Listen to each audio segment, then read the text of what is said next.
Hello and welcome to the sewing studio. Today we've got a real treat for you. So we've got double trouble, we've got myself and Jeanette, and we're going to be talking to you about how we store our fabric and other sewing accessories. Okay, so should we start having a look at how we store our fabrics? Yes. Because we've both got the same containers here, I've noticed, and in mine I keep odd fat quarters, and I've also got my zips on a roll in here. I'm just having a look to see if there's anything that's nicer in your storage. Are you going to pinch it? Maybe. We'll do a fabric swap. So mine, whilst it's the same box, is a box of scraps, believe it or not. Okay. So these are things that are smaller than a fat quarter. For example, this piece. Yep. But it's too big to be a scrap. Yeah. So I keep all of those things there because at the end of this video, I'm going to show you what my scraps did look like before I got organised. Okay, and I like the fact that you've actually got that in colour order, so it's really easy to see. Oh, thank you. What other difference I'm just noticing, so we've got the same containers. I've used the dividers in mine because these actually come with little dividers, so I actually divide my little sections. I just find it sort of holds my fat quarters up a bit better. Yes, I took mine out, so perhaps I should have left them in I just thinking find about when you just take one out, it just only messes up one little section and not That's true. all of it, but it works both ways, doesn't it? I'm obviously not as organised as you, Jeanette. I don't know. I don't know about that. I'm not sure I'd say that. Okay. But anyway, all right. On to the next What are you thing. going to have a look at next? Right, so I love Let's put this down here. strippy box.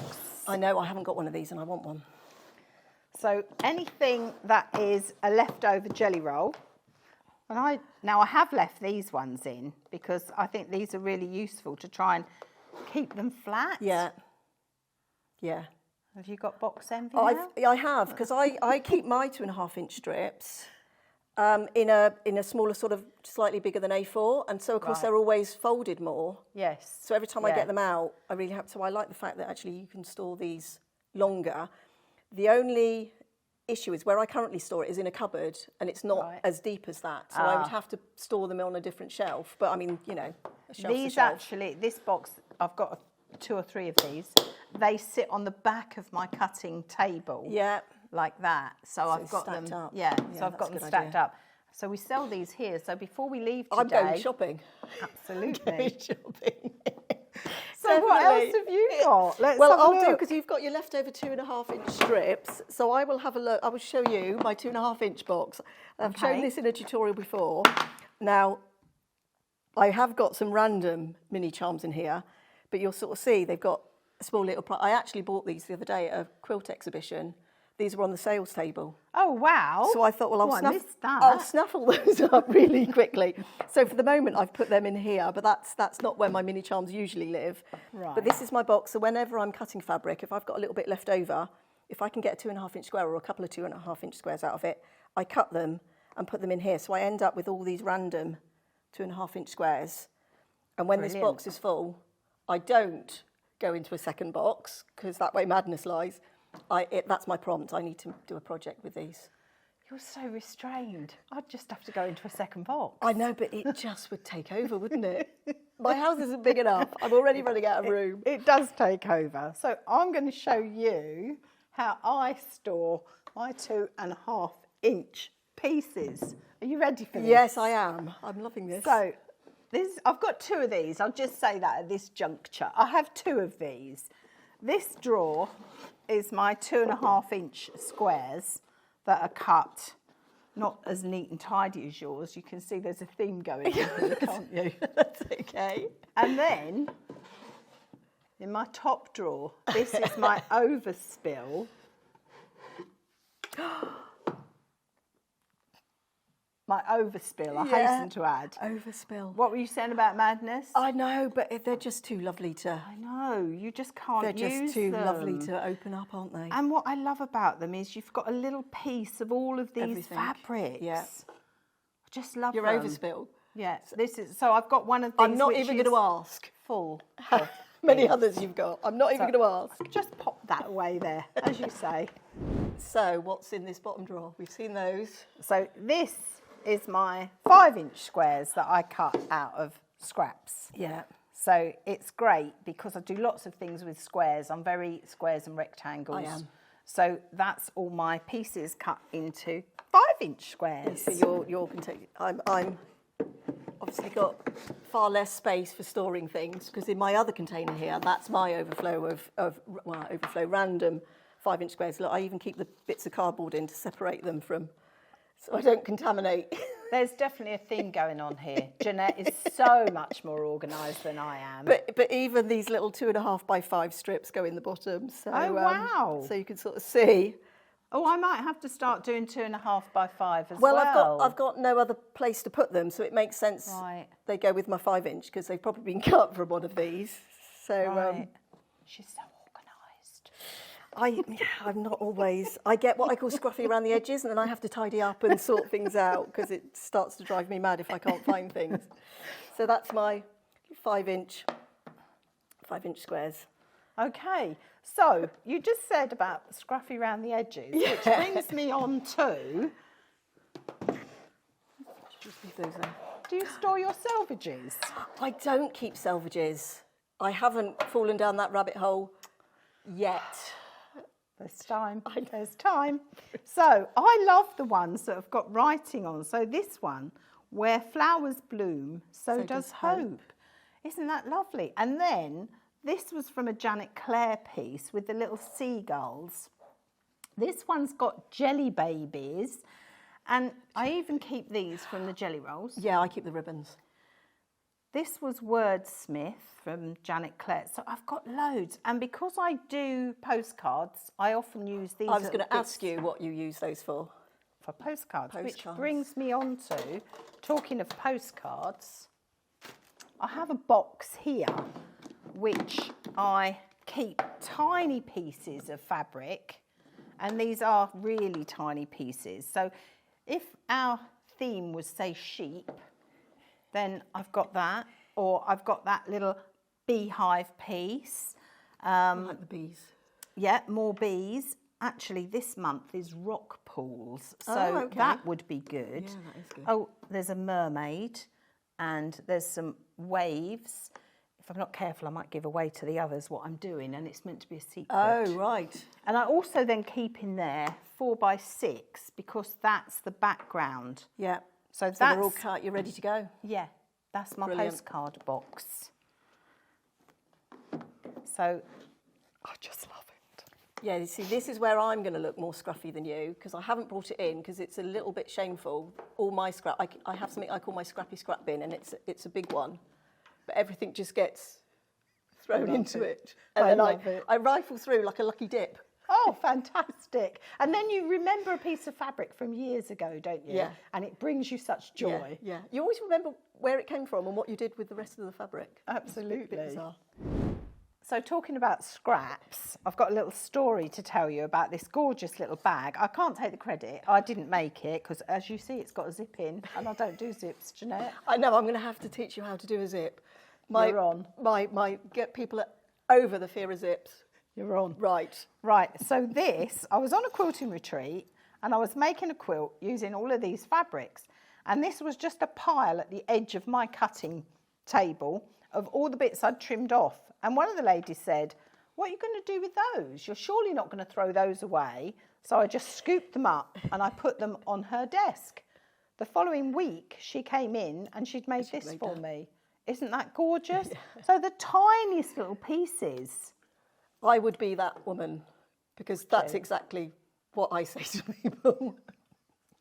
Absolutely, no scrap is too small. You can generally do something with it. I probably don't go much below 2 inches, maybe, unless it's a piece of binding, a piece of selvage. Well, I'm going to make a confession. I was sewing 4 or 5 small bits together the other day to make a square big enough to cut a 2.5-inch square out of it. Respect. Madness. No, respect. Madness, I call it. But it's my fun. It's when I want just fun things to do, that's why I play it. You don't have to think about things too much. It's just nice, easy, fun sewing. Oh, it's brilliant. Yeah. Brilliant. Okay. And this brings me what's on. in your tin? There's no biscuits. I've eaten them all. Oh, no. Yeah, that's a really good idea. So when you want to do binding, you've got all these bits that have been cut and pressed, and it's perfect for scrappy binding. So I think eventually I'm going to need a bigger tin because, again, I find difficulty in parting with these. Oh, right, so you save them to make scrappy binding? Exactly, yeah. But you don't make scrappy binding with them? No, I just like to keep them. That's brilliant. So I can see that you've got a box over there. Yeah, shall I have a box? Show you what's here. Now, this is my sewing on the go. So I do a lot of hand sewing. I do a lot of English paper piecing. And I have these boxes for that. So they're just little, I think they're sort of 12 by 12 size. I think they're sort of originally designed for the craft industry, for sort of scrapbook papers, which come in 12 by 12, but they're perfect for sewing, aren't they? So I'm doing a Patchwork of the Crosses by Lucy Boston. It's quite a famous English paper piece quilt. So I'm doing all my blocks I'm making for my Lucy Boston go in here. Wow. And this was all Tilda's. So I was given the book for my birthday, and then the following Christmas I was given a pack of Tilda fat quarters from the same person who gave me the book. So I thought, destined, it needs to be turned into a quilt. Absolutely. So all my Tilda fabrics I'm using for this go in here. I've got my thread, and then each of the envelopes have got my hexagons all tacked, or actually elongated hexagon I should call that, or a honeycomb. So ready to be turned into squares. So if I need some hand sewing to take with me, I can just grab this whole case and just go. I'm loving this. So this is my sew on the go. So this is the one I'm currently working on. I love it. So organised. It's just, you're not hunting around, you can just grab it and go. I love it. I've just started actually doing some paper piecing, which I love. Mine are just traditional hexagons. But I need to get myself organised. I think I need to go and get one of these. I'll be coming downstairs shopping with you. We're both going shopping. We're both going shopping. Absolutely. Oh, I love it. Fabulous.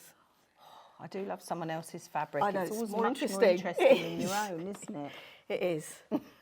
Then I've got just a few more little bits, which is how I keep my threads, or some of them, not all of them.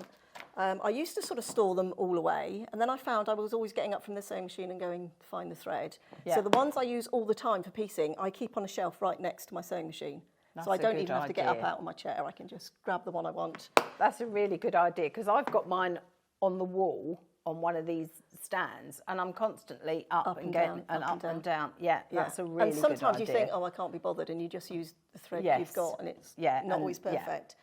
But I have, these are sort of my overflow boxes of sort of different colours. Now, a lot of these are the sew-all threads from Gutermann. I think all of these in here are Gutermann ones. But I use these when I'm English paper piecing because they're stronger than a cotton thread. Oh. So when you're taking, if you're finding your thread is shredding when as you're sewing, which cotton weakens, the polyester ones, the sew-all threads are a bit stronger for when I'm hand sewing. Thank you for that. That's a good little tip. Right. These are all the different colours I have. So this is my sort of blue and green box. A blue and green box. You're going to say to me in a minute, you've got an orange and yellow. I've got other and colours. A pink and red. I keep in other places. I like to keep my colours together. So it's time efficient. So organised. So that's my threads, but they sort of stay at home. Yeah. I've got a different case that I put my threads in. I've made a little pop of, so when I'm out and about sewing, I can just throw whichever spools I want in that and take it with me. But also the bobbins. Right. I actually store my bobbins in both of these cases. Yeah. I particularly like these ones with the foam. Yeah, I have got that one at home. Yeah, it stops the tails from unravelling, isn't it? In these, they tend to sort of unravel and get a bit messier a bit quicker. So this is the one I sort of carry out and about.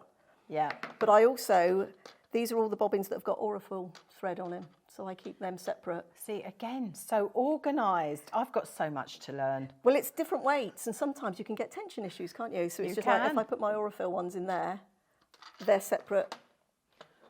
I'm going home in a minute to sort out my sewing room. Well, I'm going and buying a tin of biscuits, I think, to keep my binding in. Oh, that's brilliant. How I keep my thread, but like I say, that's the one I carry about. Keeps it nice and secure, and if you drop it, there's nothing to sort of smash. It's a soft plastic. Yeah. So that's really good. Brilliant. Well, how fun was that? Oh, that was fantastic. I've learned so much. I'm going to go home. I'm going to reorganise my sewing room. And where I thought I'd done a fantastic job of sorting out my scraps and my things, I now feel I must try harder. So if you want to get as organised as Jeanette, a lot of the storage items that we've shown you today are available online. and the links will be in the description below. Thanks for joining us today. It's been a lot of fun. We must do this again. I hope you'll join me and Katrina here again next time in the sewing studio.